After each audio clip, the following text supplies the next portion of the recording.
Деда, а разве не тереть надо? Так тоже можно, но я тебя другому способу научу. Не переживай. Огонь точно разведу. Правда, пробую впервые. Забавно, что до этого дед казался мне страшным, и я его избегала. Может, тоже попробовать? Кажется, он так тогда делал. Ты мог жжется! Загорелась.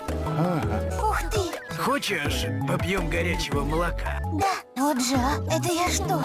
Вынудила родного деда убиваться над костром? Кошмар!